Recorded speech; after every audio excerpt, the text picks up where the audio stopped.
हमारी जो यूरिया की खपत है 11 लाख मीट्रिक टन की है, जो इस पूरी फसल की है।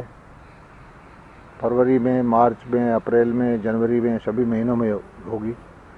पिछले साल कल तक जो यूरिया की खपत हुई थी हमारे यहाँ 5,76,000 मीट्रिक टन की हुई थी, और कल तक हमने 6,11,000 मीट्रिक टन यूरिया दुकानों पे उपलब्ध करा रखी है, जिसमें से लगभग 5,56,000 मीट्रिक टन यूरिया बिकी है। और आने वाले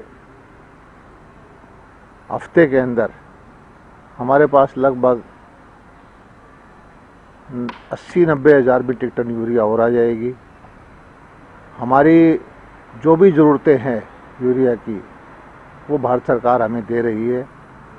किसान भाइयों को कोई चिंता करने की ज़रूरत नहीं है। खाद हमारे पास पर्याप्त उपलब्ध हो रही है।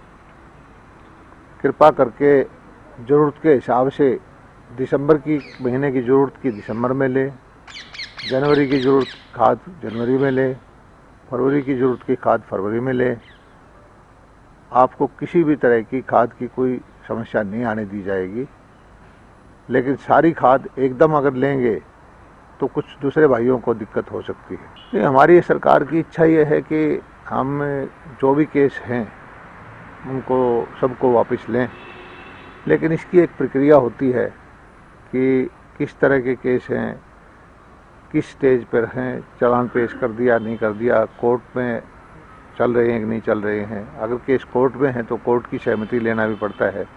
तो हमारे सरकार ने सभी जिलाधीश को आदेश दिया है कि सब केसेस की लिस्ट बना करके उनकी जो स्थिति है वो सरकार को बताएं, और ताकि सरकार अपने जो कार्रवाई करनी है वो करें। और जो जो सहमति हुई है किसान नेताओं के साथ सरकार की, वो सभी उस दिशा में हम काम कर रहे हैं। और खुशी की बात यह है कि खुशी खुशी ढोल नगाड़ों के साथ सब किसान वापस चले गए और अपने काम में लग गए। सरकार ने जो उनकी बातें माननी है वो मान ही रही है। और हरियाणा सरकार तो पहले भी देश में सबसे ज़्यादा किसान हितैषी फैसले लेने वाली सरकार है। सबसे ज़्यादा फसलें खरीदते हैं हम, सबसे ज़्यादा जो किसानों की जल्दी पेमेंट करते हैं, सबसे अच्छी हमारी मंडी है, सबसे ज़्यादा एग्रीकल्चर इम्प्लीमेंट्स देते हैं, सबसे ज़्यादा माइक्रो इरिगेशन की सुविधाएं हैं, बिजली का रेट हमारा सबसे ज़्यादा अच्छा है, ट्यूबवेल पर हम सब्सिडी सबसे ज़्यादा देते हैं।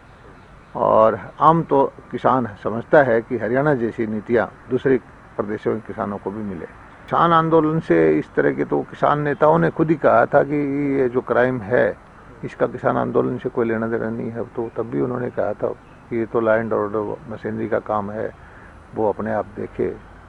उन्होंने सभी किसान आंदोलन के नेताओं ने अपने आप को इस चीज़ से अलग कर लिया।